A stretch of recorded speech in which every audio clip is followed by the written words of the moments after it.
Skip the 5 minutes in. Skip the first 10 minutes. The first 8 minutes. Okay, I'll just skip the first 5 minutes and we'll see what he says.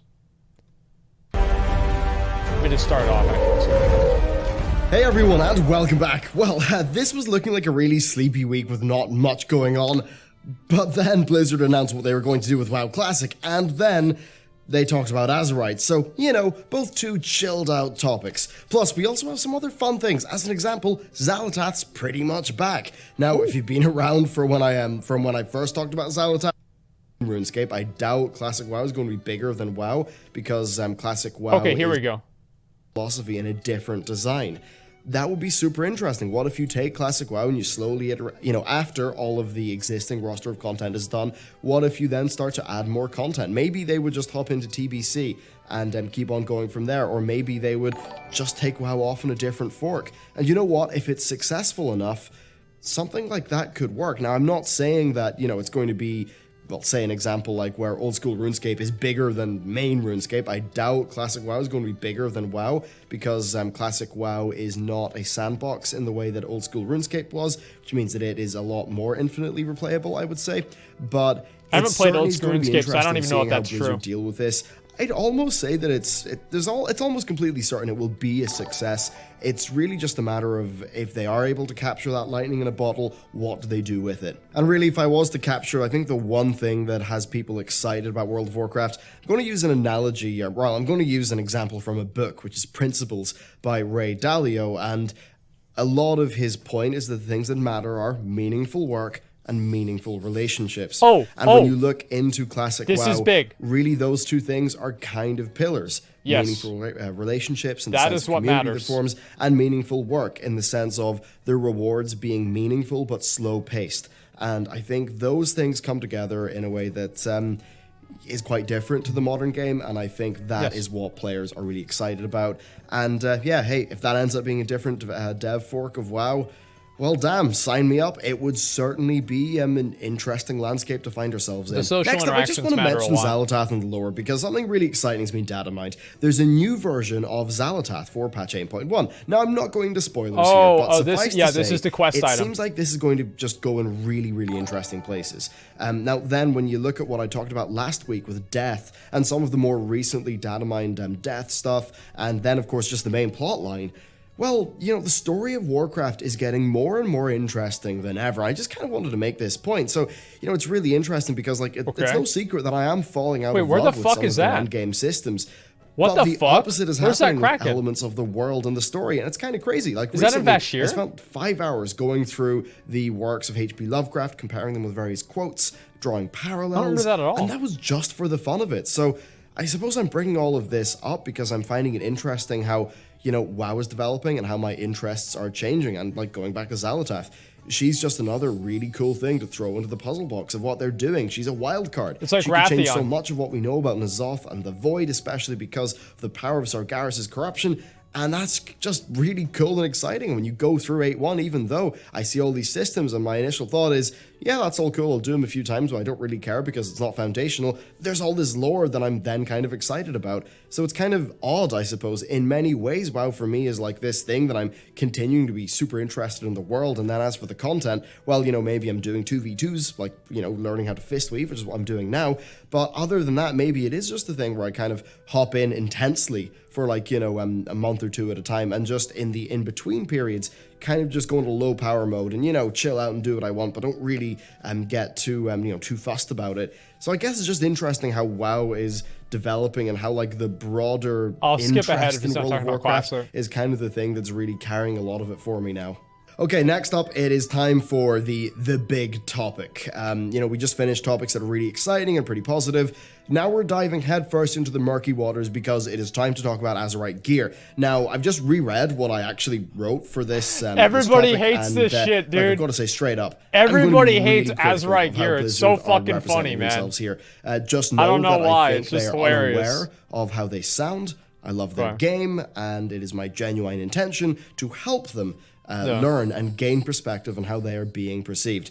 I've been in this game long enough to know that being a constant source of outrage, everybody hates it. While it does lead to a short-term spike in views, long-term, terrible game plan, terrible idea. It's not a foundation to build anything on. Really? So, I did take this great. lightly, and if you're Complaining watching my channel constantly? to Look at support me, your I'm hobby, doing then great. I understand that this Come could be on. a downer. So look, I don't anticipate talking about this stuff too much more, and as I look ahead on the channel, there's a lot of game guides, lore discussion, and things like that. But okay, look, let's just go. Blizzard posted a response that I really think has done them so much more harm than good, and from reading the fallout, people seem to agree with that. Yes. They did not engage with the substance of people's beliefs. They came off as looking down their noses at players. They showed a level of disconnect that was worrying.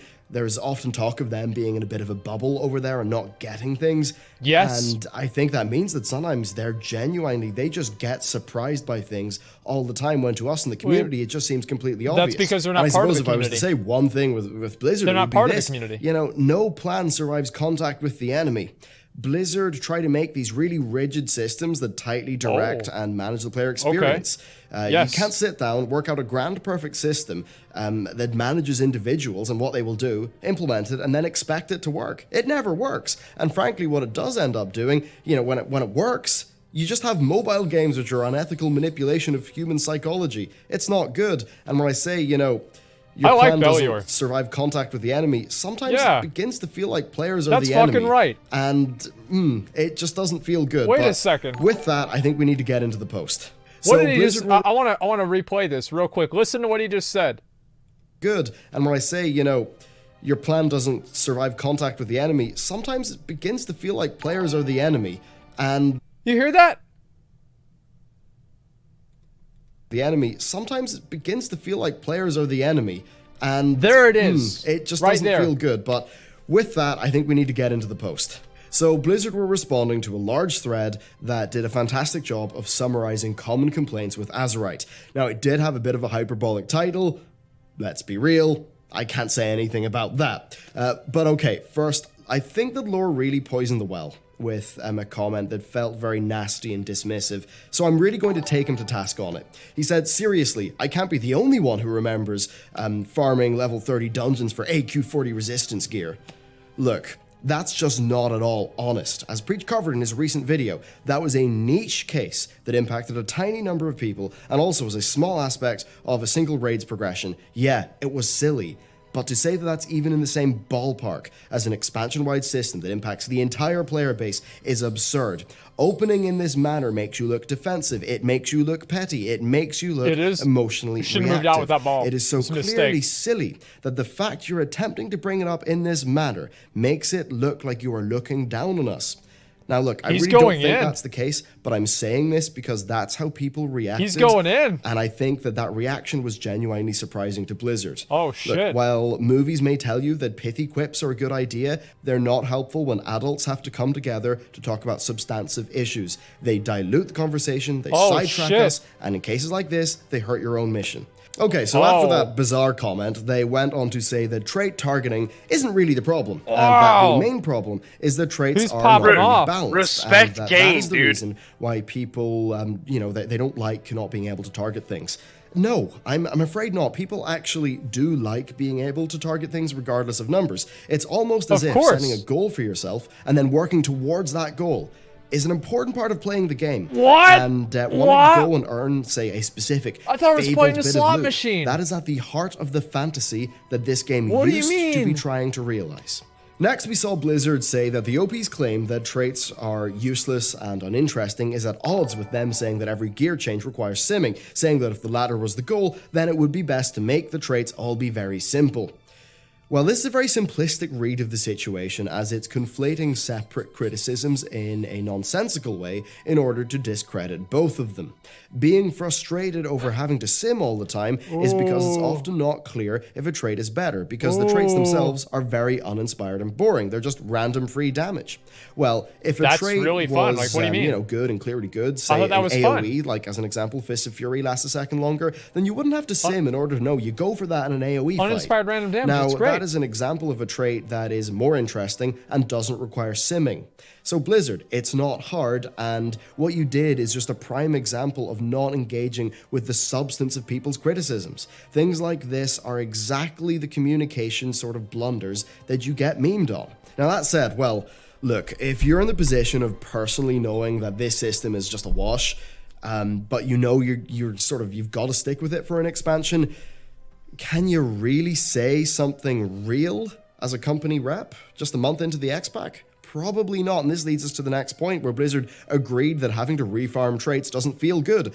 But it's likely just a downside of the system that we'll have to accept for the expansion. The system that they made. A fundamental flaw with Azerite that feels majorly bad, and yeah, probably they fixed that with artifact power with concordance. They next talked about how the balancing of what do you mean they the can't last fix it? few weeks was going on, that it's been successful enough in making the Azerite stuff just a bit more consistent in terms of the trait power, which is probably a good thing, but their next point does tick me off a lot though. Ooh, the reforging costs are so high because they don't want it to be sustainable for you to constantly modify your gear. Instead, they want you to earn multiple sets. So that's maybe on a low end, 3 sets per spec for 3 specs, so 9 bits of loot. That's a tremendous amount to keep up with in terms of getting good item levels for all of them, and for every single set, and it's a massive annoyance in terms of bag space. Yes. Now, lore said that they would likely get more restrictive on reforging in the future, not less. Thank you, Blizzard. So they really are locked into this. The plan is for you to have bags full of Azerite gear and for Azerite progression just to be locked in. Thank you, You know Blizzard. what? This just seems evil to me. Really evil. It's just a thing to get you to farm fucking more, to evil. more, to just have more things to keep updated. That's great. I love it. It's entirely contrived and not customer-friendly feeling. It just leaves a bad taste in my mouth. It feels wicked, not customer-friendly, nasty, laced with venom, doubly so because of how tremendously expensive the reforging is. Sure, it's 5G the first time, but it doubles every time. 10 reforges later, 2.5K. 15 reforges, 81K. Now, it halves every 3 days, but, good luck if you're trying to dabble into other specs. Artifacts, legendaries, and sets did not have this big, disgusting anti-player problem. Look, Blizzard, I get that you basically just want to make it so the players have another 9 to 15 bits of gear they need to keep updated, even though it's only 3 slots, because you want a longer-lasting loot system, but the way that you did it feels horrible. It feels like space aliens came in and thought it up, and it's not like we got to test any of this much anyway. BFA didn't have access to max level pre-made characters, which is much of the, reason why the 120 experience is so rough. And look, if you can't design this system right, and the only way for it to work is as badly thought out as this, don't punish players for your system. Design a better system. This feels at worst a bit evil, and at best just misguided, ill-conceived, and a bit incompetent. Now, lore did later on go on to say that they are considering upping the drops for Mythic Plus, but that they're not exactly sure how yet, and that 8.1 will have new gear with new traits, which could solve some of our current problems. Though that said, will that update like the Mythic Plus gear that comes from the dungeon pool, because that's already here now? It's hard to know. So overall, they admitted that the Azerite system has some really deep flaws. They showed their hand in regards to the intent of the reforging costs and you needing to maintain a silly amount of gear, of course, with no decent way to get that gear. They dodged complaints that the community has, and yeah, this backfired, didn't it? Look, more communication is good, and it's needed, but by being more communicative, they are beginning to show how out of touch they are.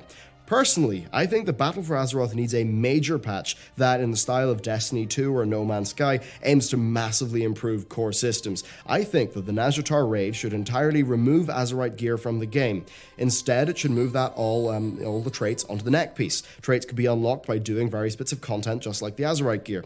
You would then have a pool Who of is this guy? Traits, just, you're able to pick between 3 of them, say, just like how talents work. Have, one, tree for each of your specs. Really simple system, job done.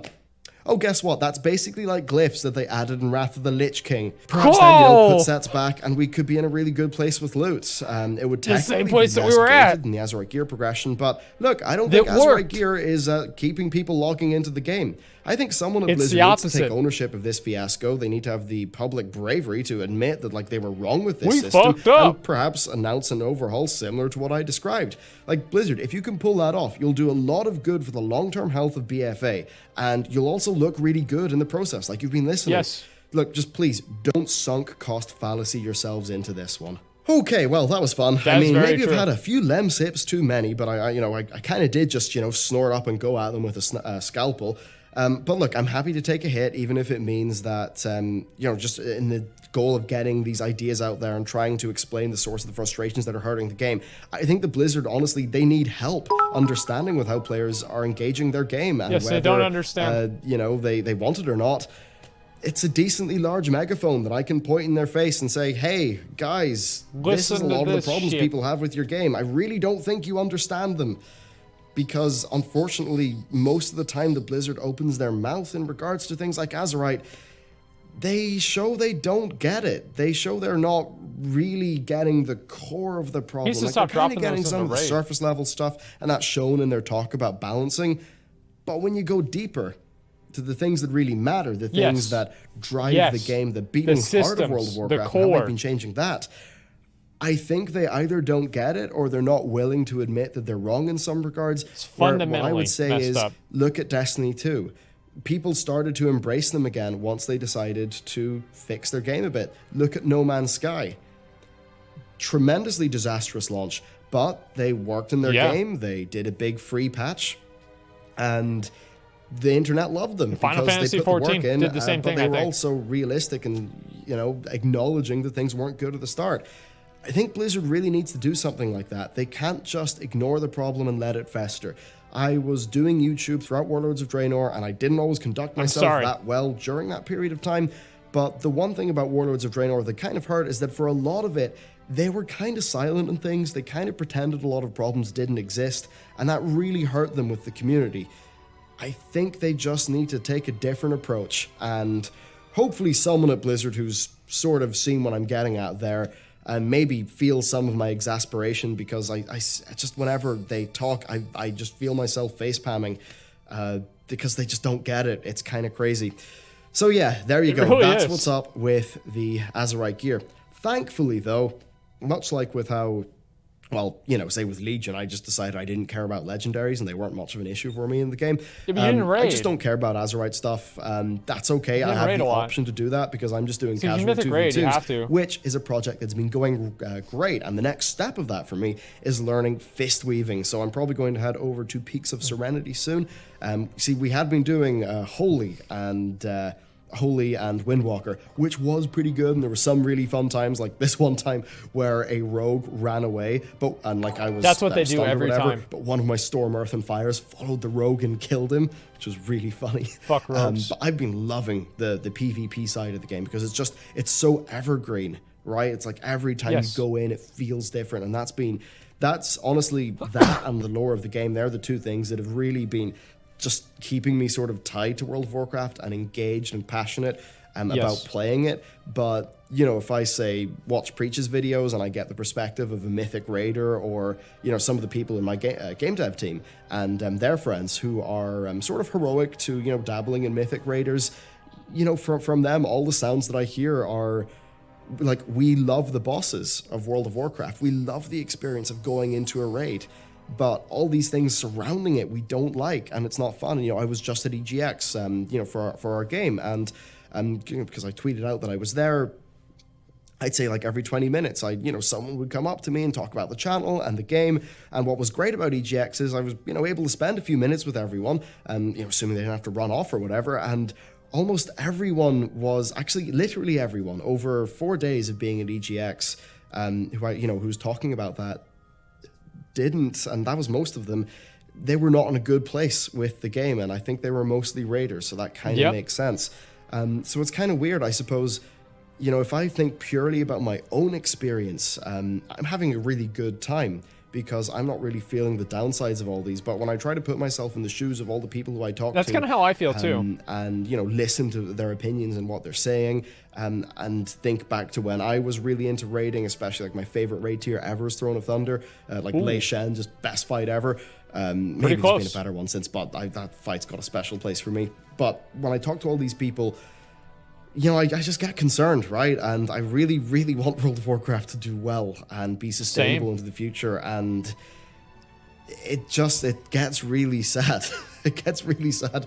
This element of what I do for a living and love doing, just having this big downer being attached to it. And I mean, I've got to be real with you about it, right? I can't, there's no way to polish it to make it all better.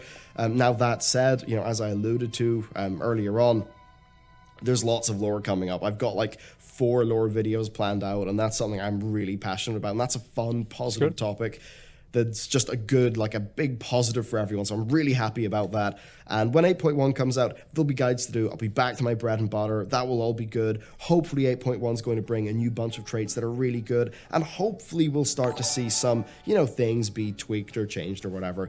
But look, that's where I'm at. That's where I'm at with Azerite, and I just felt like that post with Blizzard really did deserve, deserve the full run, a full try, because it was just kind of indicative of a lot of things that have been frustrating. It sure is. With them recently. And it's probably led to this being a stupidly long news video. So, look, thank you very much for watching. I totally get how probably the back 60% of this was not something you were into listening to and just came off as, you know, moaning, complaining bullshit or whatever. What are you talking about, dude? This is what we need to hear. Because, I mean, yeah, I don't, like, exactly, you know, record one of these and end thinking, great, what a brilliant day. I really owned them.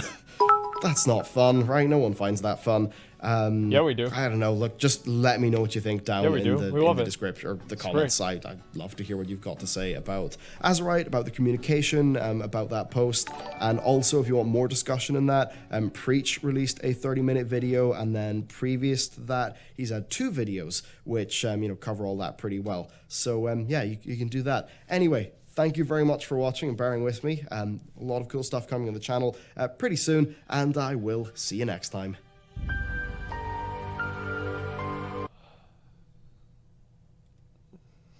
Okay. Number 1, that guy needs to be your next Allcraft guest. Number 2, I'm ecstatic that he finally said it.